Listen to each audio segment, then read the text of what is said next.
You are listening to the Barely Audible podcast.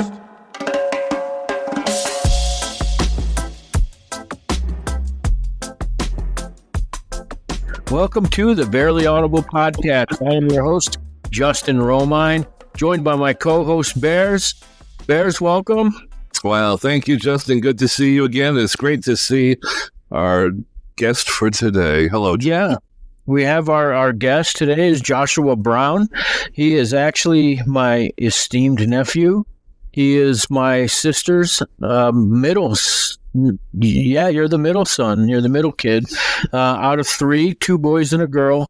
All three of them play the violin, and Joshua has been making his rounds around the world, playing for various competitions and concerts and concertos and all that fun stuff. Welcome, Josh. Thank you so much for having me. It's an honor. It's my first podcast ever. So. Oh, great. Well, we'll be gentle. We'll be gentle and kind. You're family, so we won't, we won't dig too deep. But yeah, so welcome. Josh plays the violin. And when did you start playing? I know my sister had you guys take lessons very early. Yeah, I started at the crazy age of 2. Wow. Ridiculous. Even among musicians, I mean, we all, professional musicians, pretty much all start young, but 2 is about as young as you can get. So I started at 2, and actually my brother and sister also both started at 2. That's rare. I mean, usually it's around 5. Yeah. The typical age. If you start later than 8, 9, you're running out of time. I don't meet many people who started later than 8. So at 2, were you actually taking lessons, or were you just kind of playing around with it? I was taking lessons. I started off with a cardboard violin, so I wasn't making any music, but you have to learn, just how to hold it. It's not so natural. That seems like one of the hardest parts is being able to hold it, being able to use the bow, having it at the right angle. How did you kind of find your little niche in holding that? It takes years just to make a decent sound. I don't know if you have ever heard a beginning violinist, but it doesn't sound anything like music. Yeah. It's like a dying animal or something. So. Yeah, it's like a cat being stepped on. Yeah, and that's long transition. I think probably by the time I was 6, 7, or 8, I was making for a kid something that sounded reasonably okay. Of course, people are much more forgiving when it's a kid playing. Did you ever think of putting it down and maybe looking at a different instrument? Because all three of you guys played, so I'm wondering if you ever thought about you doing something different. Well, I played piano too, actually. I started piano when I was 5, and I played that for 6, 7 years. But for me, I guess because I started violin first, that was always the serious instrument. I liked them both equally, but I was just a lot better at violin. So, when I was around 11 or 12, I had to make a decision for practice time. Yeah, the woman to stick with, and violin was the obvious choice. But I kind of wish I had kept with the piano now. There's people who can play both at a very high level, but it's rare. Can you still sit down and then pound something out on the piano that you learned? Yeah, I can do a little bit. It's cool. Not the same as my violin is. So you just got back from Japan.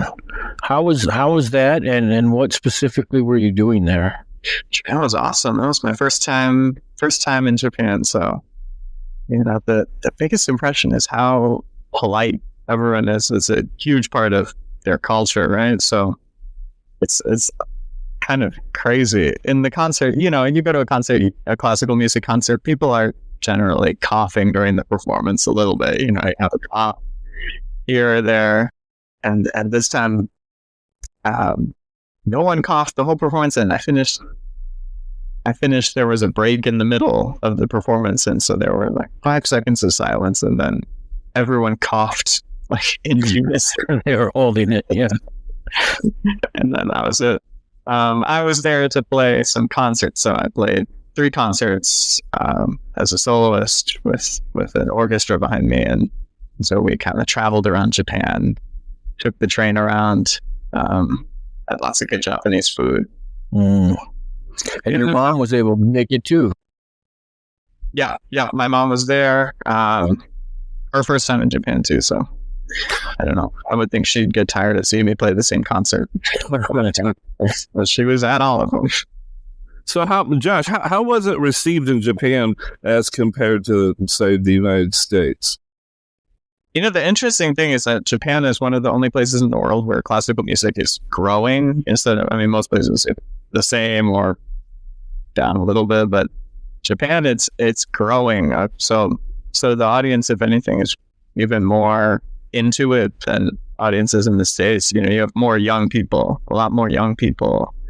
And I came out of the backstage entrance and there were 50 people waiting with their autograph books. Oh, wow. I never get that kind of experience. So I think the enthusiasm was even higher. That was really cool. That's great. I in large grew up on Allen Ginsberg's farm in upstate New York when I was a kid. And my first time out of the country, I went to the French West Indies, the island of Guadeloupe. Long story short, when people on the beach discovered I was a poet, they started just to circle me, and they made their way to me like I was some great rock star, which blew my mind because in America, in New York, oh, you're a poet, great. You're like one of 10 million, Yeah. And back then, people hardly recognized poets or even thought it was a worthwhile pursuit, Right. Yeah, I guess it's nice to be a bit of a novelty. Now, a lot of musicians kind of feed off their audience, like a rock musician stuff. You don't really get to because everybody's sitting still and being quiet. I do notice when I watch your videos that you largely, in part, have your eyes closed when you play. Is that something to kind of block out the audience, or is that to help you kind of remember what you're doing? I think the audience is definitely part of it.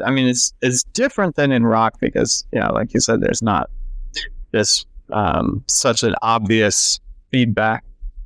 It used to be more that way. In the earlier days of classical music, it actually was more like a rock concert. People would kind of spontaneously applaud during the performance, and there wasn't quite the same culture that we have nowadays where everyone's sitting still proper.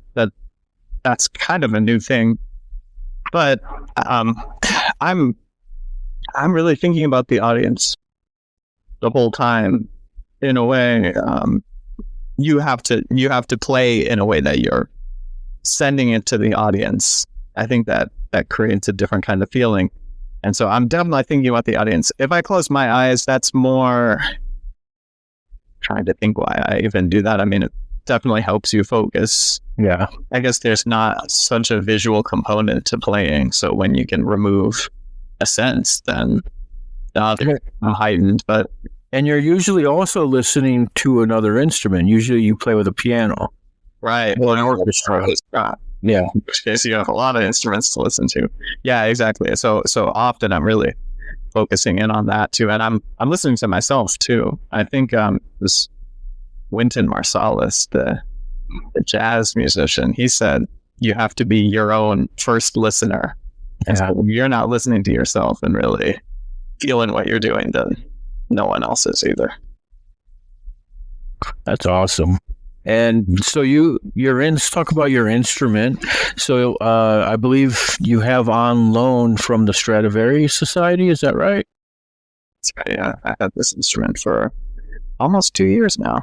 Coming up on 2 years, and so it is made by a guy named Niccolo Amati in 1640. So wow, almost can't believe something sticks around that long. You would think decay would happen or something. I guess with these violins, they have so much upkeep. I'm legally obligated to bring it into the shop a couple times per year, and so they're always just keeping it in top condition. But this is about as old as a violin gets. And in fact, among the very best instruments, most of them are more around the early 1700s. So And you've had other ones on loan too, right? That's right. Yeah, I had another instrument before this, 1679. So I had that one for a long time, about 7 years, and they recently offered this as a little upgrade. And with such a beautiful violin and such a fine instrument, is there a list that accompanies it of previous players, previous caretakers of it? Oh yeah, probably. It can be. Yeah, with my old violin, there was a big list. But this one, not so much, because the story with a lot of these violins is that some royalty, it comes into their possession at some point, and then they put it in a cabinet. It gets forgotten about for 200 years. So I don't know actually the exact story of my violin, but probably something like that. Or they're owned by investors or collectors who, the majority, I don't know about the majority, but a good amount of great instruments are actually not played. They're just in museums or in collections because they're great investment pieces. Like the value goes up like crazy. So often these people don't want someone else to play it, which understandable, but it's also kind of a shame when you see some of these great instruments. Yeah. Justin, there's your next film, my friend. The story of my violin, and of course have your nephew star in it. Yeah. What was that movie with Samuel L. Jackson about the violin? Do you know? Have you ever seen that? No, this one. It was kind of like the history of it. I'm going to look it up. Bearz, you go ahead and ask him a question while I look. Put you on the spot. Well, thank you so much. I'm used to being on the spot, coming up in live television and live radio, so we appreciate spots like this. Josh, what was your first memory of wanting to play the violin? When you first became conscious of this instrument or this yearning or this desire, do you believe perhaps that you were a musician also in a former life? That's a great question. I like how you say became conscious of it, because I think I started at such a young age that for a while it was just like what I did. You brush your teeth, you eat breakfast, you practice violin. To me, to a young kid, it's, if you do it from that young of an age, you get really used to it. But at a certain point, you have to take ownership, right? And it has to be something that you want to do. I think I was around 11 or 12, I guess about the same time I quit the piano, when I really found for myself that I liked to play. I mean, I think I always liked to play, but I, when you're a kid, you like the attention of it. Your family members listen to you play. All right, that's fun. But to have a career in something like classical music, you have to have some serious passion for it yourself. Otherwise, it's not worth it. So I think that started to really develop around 11 or 12, but develops throughout the years too. I think during COVID is when I really discovered for myself how important it was to me, because I always had a concert or something to prepare for, and during COVID I had nothing. So I had to ask myself, I didn't have a reason to practice. So I had to find that for myself, and that kind of changed everything for me. I think it changed my playing a lot too. Musician in a previous life. It's a good question. It's possible. It's possible. I think a lot of people who end up gravitating towards being musicians, you have to have some level of natural aptitude for the instrument, and especially if you teach, you see some students just have a lot more of that than others, and that makes a big difference. I mean, everyone's working hard, so at the end of the day, you need some kind of X factor that puts you over the top.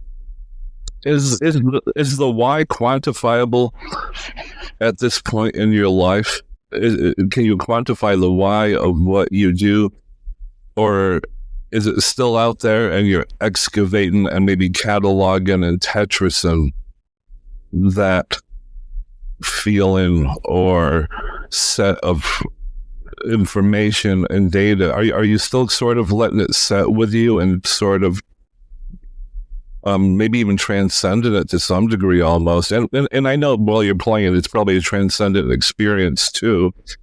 But can you answer the why of what you do at this point in your journey, you think? Yeah, I think I definitely can. I think just my practice, for example, I can't go a day without playing. That's like an essential part of my day, and so it makes me really happy. I enjoy playing. It kind of gives me my purpose in life, and so I'm also, so that's definitely a big part of it is how much I enjoy it, and that it brings me a lot of fulfillment. And then the other part is that I've become hopefully a high enough level that I can actually make a living at this and do well for myself in this field, which is hard to do, but I think I'm doing it so far. So that's the other part. I mean, of course, if I couldn't survive on it, I might have to find another job, but yeah, going pretty well as of now. Okay, so I found the movie. As I was looking it up, I remembered the name. It's called The Red Violin. Oh, yeah. And I'm going to read the little description of it. The intricate history of a beautiful antique violin is traced from its creation in Cremona, Italy in 1681, where a legendary violin maker, Carlo Cicchetti, I don't know if that's pronounced right, paints it with his dead wife's blood to keep her memory alive, to an auction house in modern-day Montreal where it draws the eyes of an expert appraiser. Over the years between, the violin travels through 4 different countries where it has a profound impact on all those who own it. It won an Oscar for Best Original Score, that movie. And I remember seeing it in the theater, and that was probably the last time I saw it. I'm going to have to revisit it. I remember it was really good. So definitely check that out. The Red Violin with Samuel L. Jackson. You know, I would definitely encourage you, Justin, put Josh in a film about the history of this particular violin and have Josh star in all of the roles, including that of the luthier who made the violin, and successively throughout various lifetimes of the trial of this particular violin to this young man here now, you know, who's going to be another international, amazing classical music musician, which I think, look at him, he's already got the energy for it. Hey, Josh, have you heard of Roland Gundry? Do you know who Roland Gundry is? No, I haven't. One of America's most preeminent violinists of the 40s. My acting teacher came to a potluck at my house one night, and guess who he brought with him? His best friend, Roland Gundry, of all people. So go ahead and Google Roland Gundry sometime, and I think you might find him interesting. And so what kind of music did he play? A lot of stuff with Toscanini and in the opera in New York, all over the world as well. Yeah. Carnegie Hall, you name it. The cat played it. He was there back in the 40s. Yeah. Kind of interest in life, huh, Justin? Absolutely. I gotta look this guy up. Yeah. Back to the Red Violin, too. I never saw the movie. I've seen clips, but yeah, there's a famous piece of music that was written for the film that came out of it, and that piece I know. I didn't play it, but I know well. Yeah, that's probably the best original song that it won. Yeah. That score, yeah. So that city in Italy, Cremona, is where my violin was made there. Pretty much all the great instruments were made there, and there was a plague that wiped out everyone who was part of this violin making tradition, because everyone was just teaching each other, and their students would make the next generation of violins, and so they all got wiped out, and this tradition was kind of lost. And so some people think that's part of the reason why we have great modern instruments too, but part of the reason why these instruments are so special, aside from their age. So, where, in places that you've been around the world, what do you have, like a favorite city or a favorite country? It's hard to pick. because I've been so many places only once or twice and for a short amount of time. I love Switzerland. Is I think really hard to beat for the nature side of things. I mean, there's a lot more places nature-wise that I need to check out because those are generally not the concert spots. But Switzerland's one of my favorite places. So I've been able to go there 3 or 4 times now, and it's like unreal when you look at those mountains.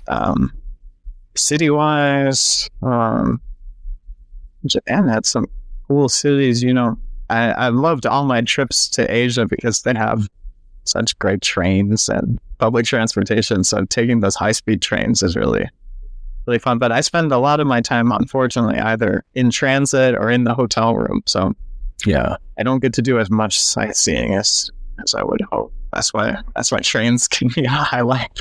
Yeah, especially the fast ones. The ones here are, you know, turtles compared to those. Yeah, right. Yeah, we need a speed train here. Yeah. Yeah. So, what do you have coming up? Concerts, competitions? Yeah, I mean, next year I got a lot of concerts. For this year, I'm wrapped up with concerts, but in a week I'm going to go to Belgium to record my first CD. Oh wow, so that's kind of exciting. Who are you going to record it with? I'm recording with a pianist, and it's just with a classical music label in Belgium. Obviously, CDs is a different game nowadays, but actually in classical music, it can be kind of especially helpful. I think that generation, the generation who most commonly attends classical music concerts, are probably the last people who are still using CDs, and it can be very helpful to give people something or sell people something that they can remember you by. I mean, if you come to if I go to Japan, people see you, they'll enjoy the concert, and then they'll definitely forget you, and if they don't have anything. Yeah. So that can be really helpful. Do you ever have time to sit down and make up your own music? Something I would like to try more. It's intimidating because I play, to me, some of the greatest music ever written, and so then to try and do it yourself, no one can start creating something and be great at it right away, right? So yeah, that's always intimidating, but it is something I would like to do more. There's one aspect of what I do where I have some freedom to compose, which is, it's called a cadenza. And so in some pieces, the composer gives you a space to kind of basically an improvisation on themes from the music. And so that makes it a little easier because you have the building blocks and then you can arrange those as you like. So that I really enjoy doing. That's the closest I've gotten to actually composing something, but definitely interested. Yeah, that's really cool. I never had heard of that before, kind of filling in the gaps. And that sounds pretty rewarding too, especially if you get a good reception. Yeah, exactly. And this is another thing that used to be in the 18th, 19th centuries. There was more tradition of this where people would improvise these cadenzas on the spot in their concerts, and that was just the standard thing to do. And so over time, that's fallen a little bit out of fashion, but I'd like to bring it back. I think that kind of, again, I think the tradition of classical music used to be more free, used to not be quite as formal or constricted. So yeah, nice to get back to. Now let's go back to your recording coming up. Is that a pianist you've worked with before?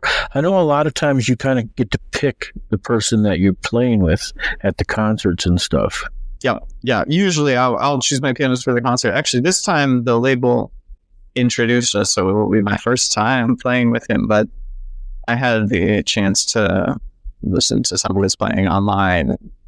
I really liked what I heard, and so I think it'll be a great match. Usually when you record a CD, it would be with someone who you've played with before, so it's a little unusual, but I think we'll get along well. We have a couple days to rehearse before we start the recording, so That's good. What pieces are you going to be playing?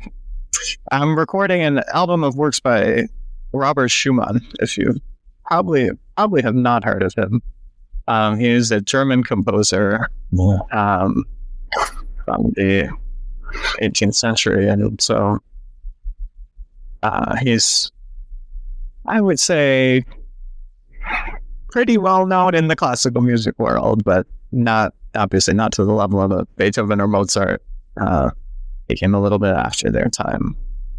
And he actually, his composition career was cut a little short. He lost his mind, actually. People are not sure why, maybe some kind of disease, but he ended up spending the last few years of his life in a mental institution. And so actually the pieces that I'm recording are some of his last works before his mental break. And so I think it's interesting. You can see a lot of his mental state reflected in these pieces because he was an incredible composer. And then he started doing these very unconventional or sometimes even irrational things in his music. But when you have an understanding of the place he was at mentally, it all clicks. Makes it really, I think it's some really special music. Are you worried about any transference happening, Joshua, by playing this music? Hopefully not. You know, with Schumann, there's some crazy stories of him coming to people through dreams. Like he had one of his latest works is Violin Concerto.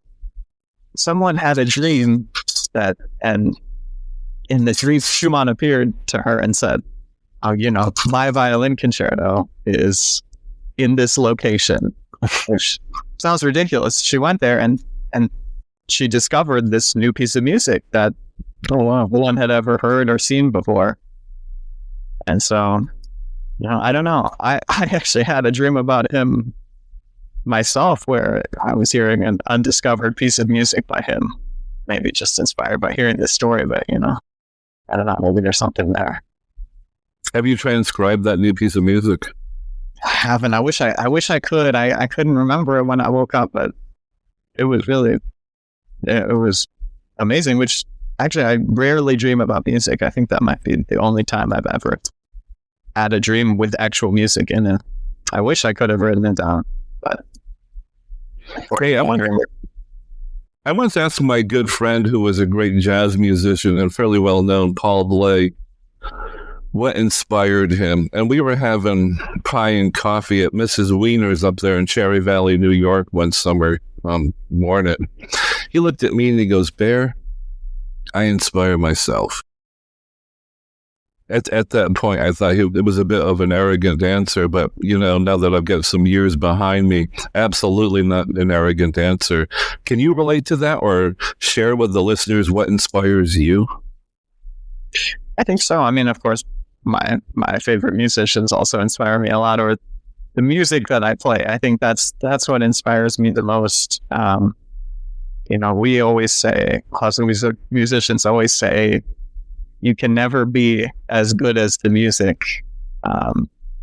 We all worship these composers a little bit. I have to say, I also enjoy a lot of the time. I mean, not all of the time, but I do like listening to my own playing because I do things the way I like them. So I think it makes sense. So you could say I'm inspired by myself sometimes.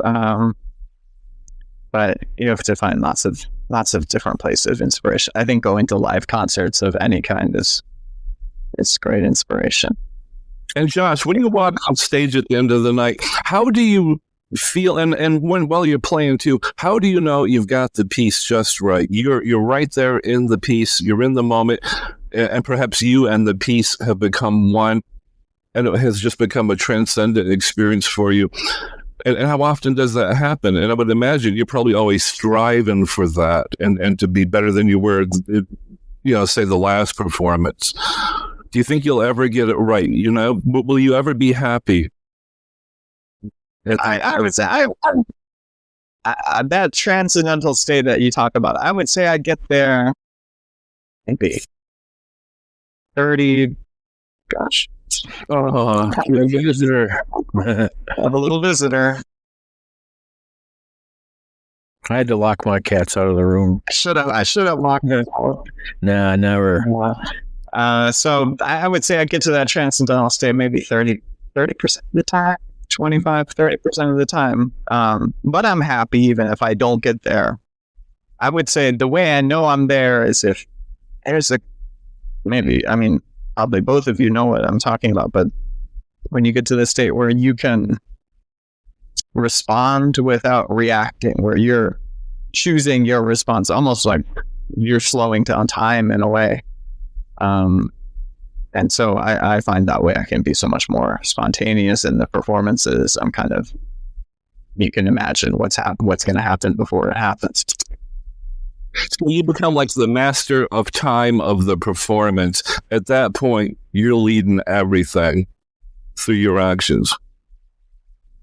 Yeah, that's right. Yeah. So and when you have the process of thinking, then I think that puts a delay in things, right? The delay of thought. So when I can get past that delay, that's when things are really good.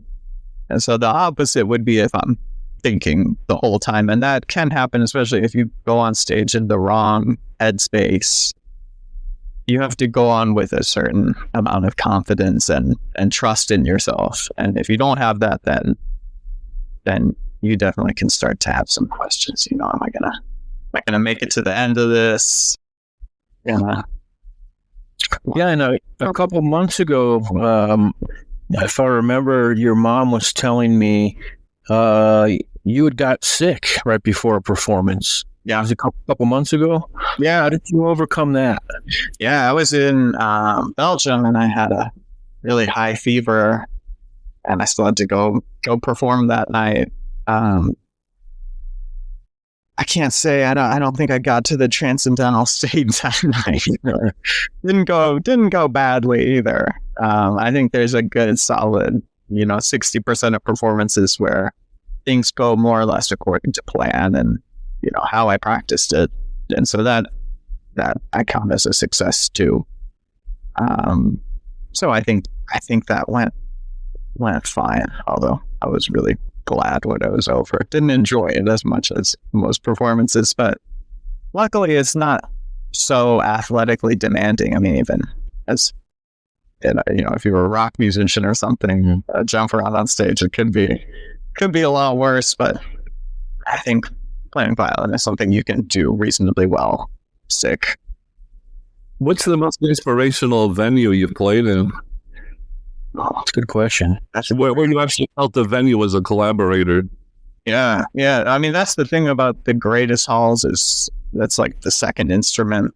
So I think just the acoustics of the hall can play a big part in that. So often the brand new halls, when they really study the acoustics and know how to make it just right, that can be just a joy to play, and it makes your job so much easier.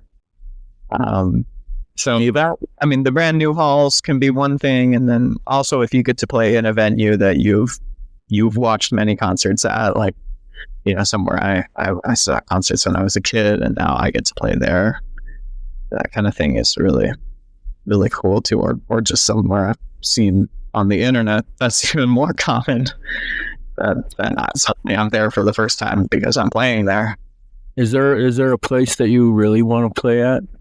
Oh yeah. I have many places that I haven't played that I still want to play, especially a lot of the great halls in Europe. There are just so much music history there. So I got a long time left to get there. Yeah, and I usually watch every one of your performances when they are broadcast or recorded. Yeah.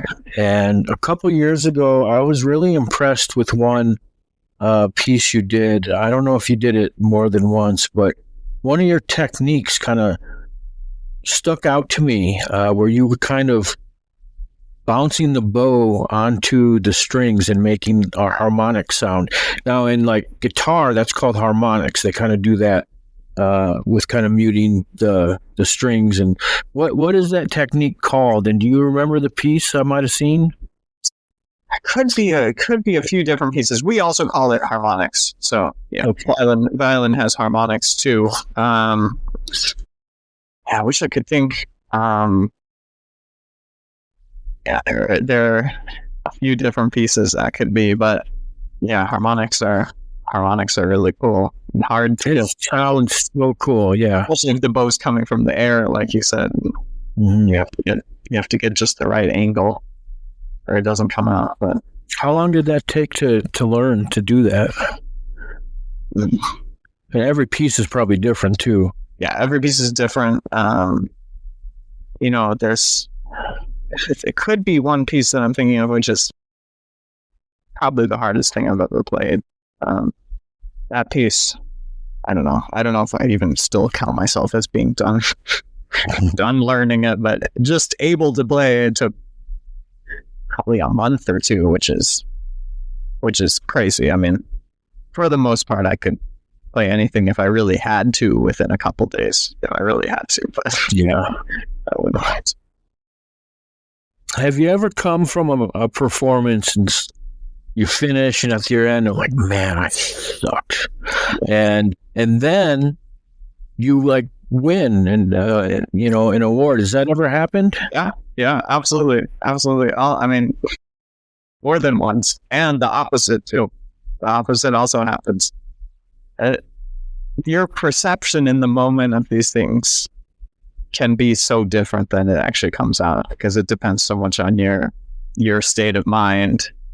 I think the older I've gotten, the more stable I can be with this kind of thing. And because I've gone through those experiences, I understand what it feels like in the moment is not necessarily reflective of reality. But yeah, I've had that happen a few times. So I think you get used to that over time, especially when you can play and then you go listen to the video. You're like, wait a second, I thought I messed up so badly there. Can't even hear anything. Crazy how much that kind of thing happens, because if you're in a performance, especially if you're really nervous, you're analyzing every second as you play so closely, which is not a helpful thing to do. But we lost him for a moment. Hopefully he'll come back. Here he is. Well, wrong problem. We got you back. We got you back. Okay. The sound is muffled though. Let's see. Can you hear us, Josh? Yeah, I can hear you fine. Yeah, we hear you too. Good. Internet is a strange beast.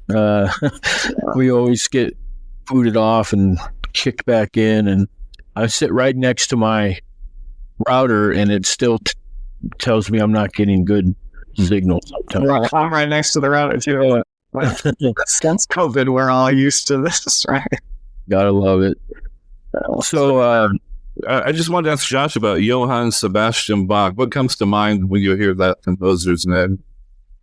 Oh, I think he's pretty much the father of all the greatest composers. He was like the first truly great composer. He's one of the very few composers whose music I think I can practice for the rest of my life. And that's my favorite kind of music too. You practice it every day and it kind of grows with you. Yeah, absolutely. Yeah, he's my favorite too. Yes, classical. Do you prefer the Baroque period, Josh, or something earlier or later? I can't say I have one specific period. I mean, Baroque, classical, romantic, even into the 20th century. I think Bach for me is like where it starts, where I really start to music before Bach. I don't resonate with quite as much because I think it starts to become more and more removed from the classical music tradition that I know well. So that's why I describe Bach as kind of the father of this tradition. And I think really up through living composers, of course, nowadays classical music has become, the modern composed classical music has become more more challenging. So some of it I really like, and some of it not as much. But I love many, kind of the whole range of time periods, because they all build on each other. So, in Bach you get something so pure, so I think logically perfect in a way, mathematically perfect. And everyone that comes after is commenting on this or building on what he did. And I think that's really cool when you can. It took me a long time to know enough music that I could see this line that kind of connects all the great composers, but that's something really cool to me. And now you're part of that mosaic, my friend. Wow. If I start writing my own music, I could be. So outside of classical music, what kind of music do you listen to, if any? Nowadays, I actually don't listen to so much music in general, because I spend so much time playing it. At the end of the day, I love to hear silence or podcasts. I listen to jazz. I would say that's probably my second place. But then, I also listen to a range of. I like to, on occasion, see what else is out there, and so I have some other artists that I enjoy listening to, like the new Kendrick Lamar album. Yeah. So I still explore, but just not very well. Yeah, I don't know. I think modern music's dead anyway. It's everybody's done it all, and so it's hard to find somebody that's completely original, and somebody that I can sit down and listen to Bob Dylan all day long. But there's never been another Dylan, and there never will be. Right. And he did all the stuff I enjoy so well that it's modern music is just, it's few and far between. And the stuff I listen to isn't even from my time period. I listen to stuff from the 60s and 70s because that's what my mom, your grandma, kind of raised me on. And so it's Creedence Clearwater is like my all-time favorite band, and they haven't actually been a band in 40 something years, but I did get to see Dan Fogerty last couple months ago. I drove up to Colorado to see him, and he played all of his Creedence Clearwater stuff. So that was amazing to me. I got to see my favorite musician and songwriter in person, and I had really good seats, and he sounded great, and he has two boys, and they both play in his band, but they also have their own band. It's called Hardy Har, and they're a really fun little rock band. So I had a really good time doing that. And so for me, when it comes to kind of like unwinding and kind of giving myself a treat, I like to go to see live music. So yeah, that's awesome. I mean, the hard thing is that there's so much music out there now, right? Like these bands that you mentioned, I never heard of before, and often the things that we do hear of are, or just they're the most palatable for the most amount of people, right? Yeah. So I think that's a problem for me too when I listen to other music. It's hard to sort through everything and find something that I might like. Do yourself a favor and listen to Creedence Clearwater Revival. You'll probably have heard the songs before. You've heard them on commercials and movies and stuff. Very famous rock band from the 70s, and so the 60s and 70s. And my recommendation would be VNV Nation. Are you into VNV Nation at all? It's led by Ronan Harris, a great lyricist and frontman from Ireland. Yeah, check out VNV Nation. It's sort of an alt EDM, goth. It's everything. It's just some of the most intense, emotional, real music I've heard in maybe an eon or two. Wow! All right, I'll check that out for sure. And then one thing that we were talking about, you were talking about dreams earlier, and then you kind of heard music in your head, while you're dreaming. Paul McCartney from the Beatles has a famous kind of story about that. The song Yesterday, which most people have heard, he woke up with a tune in his head. He didn't have solidified lyrics, but he kind of had the melody in his head. And the first draft was not yesterday, all my troubles seem so far away.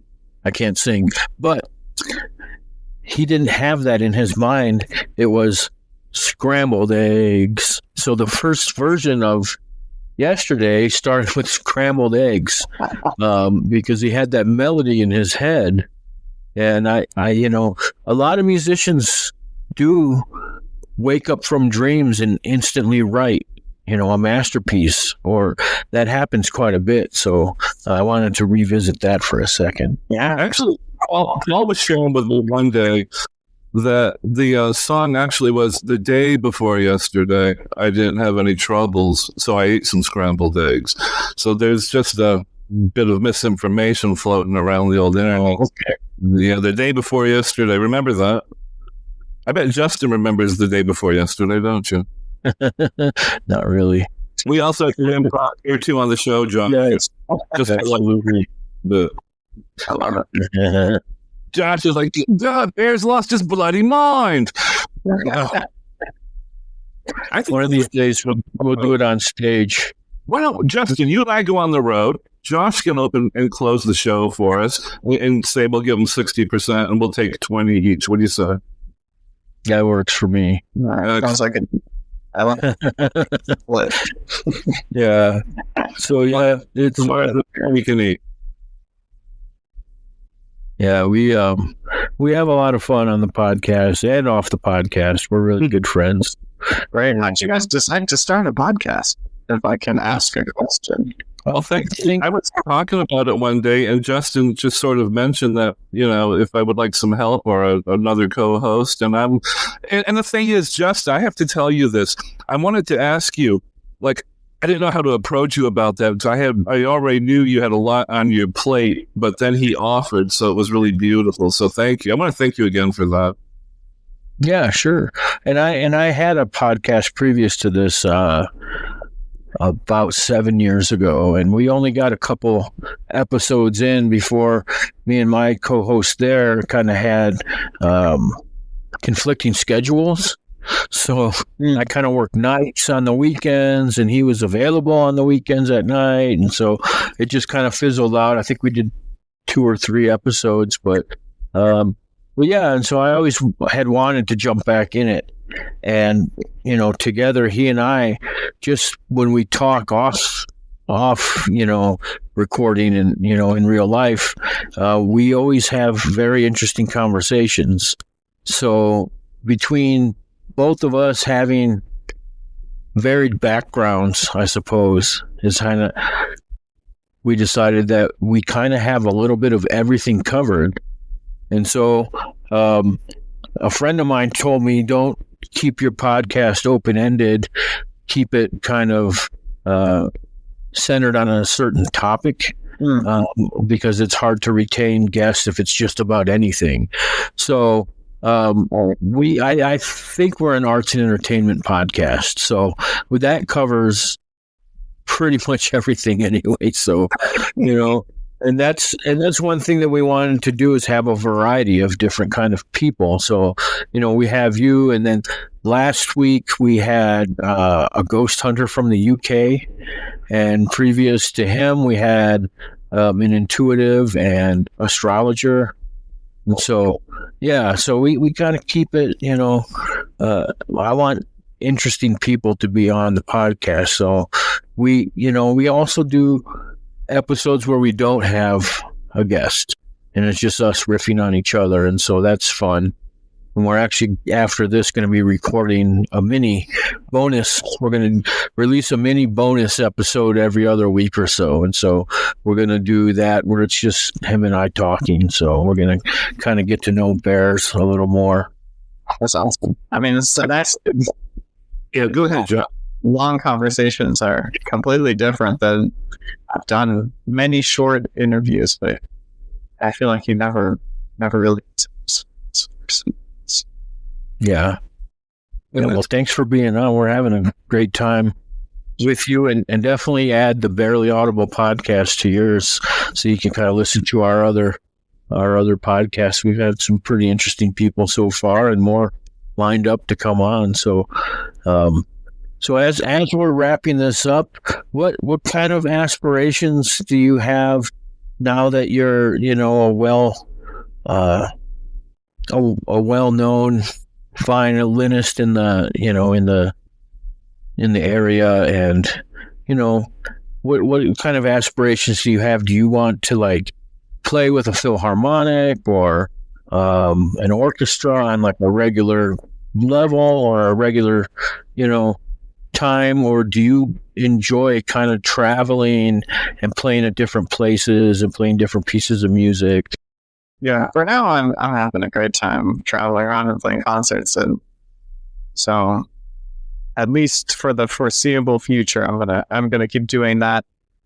Eventually, it might be nice to have some kind of more permanent position. So, what a lot of people end up doing is teaching at a conservatory, going to school, and so certainly once I get past a certain age, the question is, what age is that going to be? But at some point, I really love teaching already. I do just a little bit classes here and there, but that's something that I'm really interested in exploring more in the future.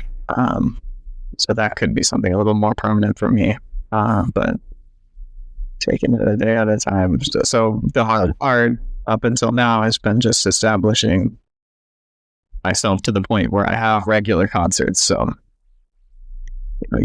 that's why you do these competitions, is so people can hear you, and that's how you get more concerts. So I think this year I did my last competition, probably. So now I started a nicer part of my career, I think. And all three of you, all of you siblings, were all homeschooled. How did that play a factor into you being able to have the time to practice violin and work on your studies?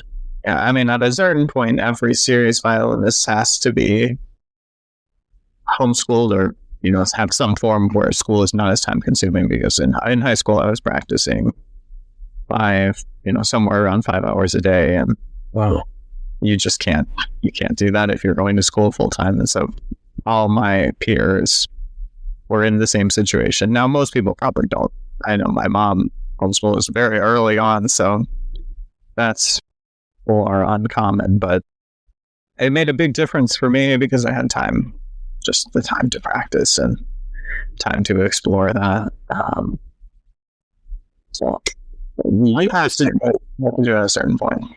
I understand your mother is really a brilliant individual. Now, how has she inspired you to get from where you are today? I mean, I wouldn't be where I am without her. That's for sure. She's very, very hardworking person. I mean, I think that's a big part of what she instilled in me, is just the work ethic to get to where I am. And I think early on when I was playing violin, she made it fun, which is really important. If you see a kid on the internet who's really an incredible violinist, behind that kid is a parent who is pushing them probably harder than you should be pushing a kid to play music. A lot of the time, kids who are really good early on lose joy for playing, because at the end of the day, that's what it has to be about. Now, talent runs in your family too. It's just there, like a gold vein. Do you ever foresee maybe composing a piece for one of your uncle's films? Oh, yeah. Well, I gotta compose anything worth listening to first. Yeah, well, and so I make a majority of the films I make are horror movies, and some of the traditional horror scores are strings. Right. No, that's something I've always been interested in. So, I gotta start practicing first, and then we'll talk. I think I could. What about a violinist, Justin? I have a good meeting. What about a violinist, Justin, that's a vampire or werewolf? Yeah, we could do that. I could see a werewolf playing and jamming out on the violin. And just like the red violin is painted with blood, so. There you go. That's an interesting idea.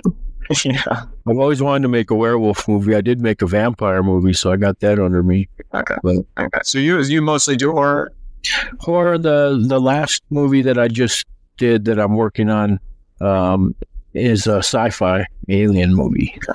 And so, yeah, that actually is in the film festival circuit right now. I had written 2 sequels to it, but I had a couple well-known independent film actors that were interested in being in it. So I'm actually, instead of beefing up their roles, I'm going to kind of rewrite everything and make it into 1 feature-length film instead of 3 short films. So that's what I'm working on now, is a sci-fi movie, which is something I have wanted to do since I was, because I knew I was going to be in film around the age of 5 or 6. Wow. In some fashion. And so it's, completely mesmerized me, the filmmaking aspect to movies and behind the scenes and how it works. And so, and some of the scariest movies I grew up watching were sci-fi movies. So I always kind of wanted to make a sci-fi. And so I finally did it, and I'm pretty happy with it. And we're expanding it into a feature. So, yeah, thanks. And so, let's see. Isabella, your youngest sibling, she is with, what is it, the Los Angeles Philharmonic? Is that right? That's all. Yeah. She's the youngest member? I think so. Is that right? I don't have to. I think she's the youngest member to ever be in the Los Angeles Philharmonic, which is great. And so, and how old is she? She is 21. She's 21. And how old are you? In school yet? I just actually, now she's 22, and I just turned 25 a few days ago. 25. Happy birthday. Thank you. Yeah, happy birthday. Can't believe you're 25. Did you ever woo a potential date, Josh, with your violin skills? I'm engaged. All right, congratulations. Awesome. Yeah, thank you. Engaged, but actually engaged to one of the only non-musicians I know. Pretty much everyone I know is in the classical music. My fiance is an English teacher, actually, so. She's probably one of the She's in Boston too? That's right, yeah. Yep, we get her in. Oh, great. Great. I hope to meet her sometime soon. I also too. Yeah. But, maybe someone within the classical music world might be more impressed with my like that. And then a funny little tidbit. I am divorced. I've been divorced for about 11 or 12 years now. But when I was first married, Joshua, Isabella, and Nicholas all played the violin for the wedding. That's great. Yeah. So that was super memorable, and I always remember that, and thank you for doing that. Well, I'm glad it's memorable for me too, because I still remember it. I must have been quite young at the time. But yeah, 11, 12, 13 years ago. Isn't that the secret to staying together, though? Have your family come play an event like that. I've been separated for over a year, so I'm going to be looking for your services soon, Josh, Even if you can make me a cassette tape or CD or something. Maybe it's a bad omen. Yeah.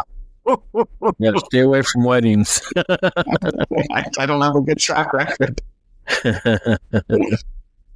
Well, that's great.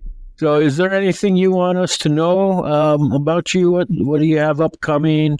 Anything you want to plug? I mean, the album is too bad I didn't record that a couple months ago. Then I could give some more official info on it. But my Instagram, Joshua Brown Violinist, or I'm on Facebook, same name, and so I'll definitely have more info about that, and all my upcoming concerts will be on my website. So you're going to increase after this airs. You realize that, don't you? I'm ready. All 4 of our listeners. Album sales through the roof. Yeah. Oh, through the roof. At least 4 of them. The roof now. You said that was going to be in Belgium, is that right? That's right. Recording? That's awesome. I've always wanted to go there too. It's a nice country. I spent like 2 months there this year. So, and you've been to Bruges? Yes, I did. I had a concert there, and so before the concert, I walked around for about an hour because I've heard so many great things about it. Yeah, one of my favorite movies is named. It's called In Bruges. Yeah, I saw that movie before I ever went to Belgium. Yeah, it's so funny, and who's it? Colin Farrell is like the narrator of the movie, and he's like explaining that he hates Bruges, and so but he's like, yeah, well, we're in Bruges. It's in Belgium. Is one of his lines. So, but I gotta go to a movie now that I've actually been there. I'm going back in February, so and they show a lot of a lot of the historical places in the movie. So it's and the screenwriter and director, he got stuck there for some reason. I don't know why, but he was writing a movie or something, but he had like a terrible experience, and that's what kind of inspired him to write the movie in Bruges. Yeah, so he, and my favorite part of it is when he's sitting outside of one of the, I think it's a tower or something, and there are these very heavy-set Americans going there, and you have to walk all the way up this tower. And he's like, in his Irish accent, you just aren't going up there, are you? And he's like, they're like, why not? He's like, because look at you. Look at you. You're both cows. Cows. Something. He calls them cows, so I think it was. I remember that. Yeah. So he's like, you're not going up there, are you? You're going to have a heart attack. There's actually a sign. There's a sign there now that says cows are welcome and allowed. Just as a and they've built an elevator. Yeah. Wow. Okay, I gotta go. I'm gonna try that. Take a picture. Yeah, and of course, as soon as you use the elevator, you get this coupon for 25% off at KFC in Bruges. Where the mashed potatoes taste different. Nice. So it's funny that I distantly remember the movie, but it's not the worst place to be stuck. No, it actually looks pretty beautiful. Yeah, it was really nice. It's a great movie. Justin. I think Peter Dinklage is in it. The little guy. French, right? They're filming a movie, and Colin Farrell's walking around the city, and he stops and watches them. And when he comes, he's like, they're filming midgets.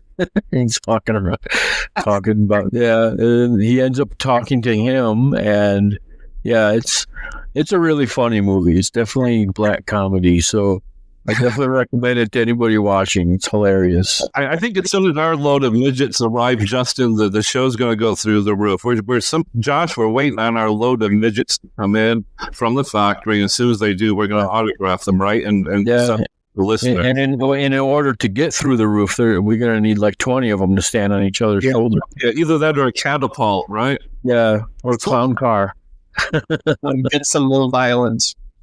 Yeah, little violins, and you got an orchestra. Yeah, I think we have a whole new movie production company starts here. Absolutely, definitely. That's the plot of the next movie. Is it about the vampires? Yeah, vampire midgets. Oh, we're gonna call it fudge monkeys in 7 quarters. in 3/4 time. There you go. Little delay, but nonetheless, it reached the audience. So, all right, Joshua. Well, thank you for joining us. It's been a great time talking to you. Great catching up with you. Stay in contact a little more. I always watch everything you do, so keep it up, and you make us proud. Definitely. Thanks so much. Really appreciate the support. Thank you. Thank you guys for having me. Yeah. And you've been listening to the Barely Audible podcast.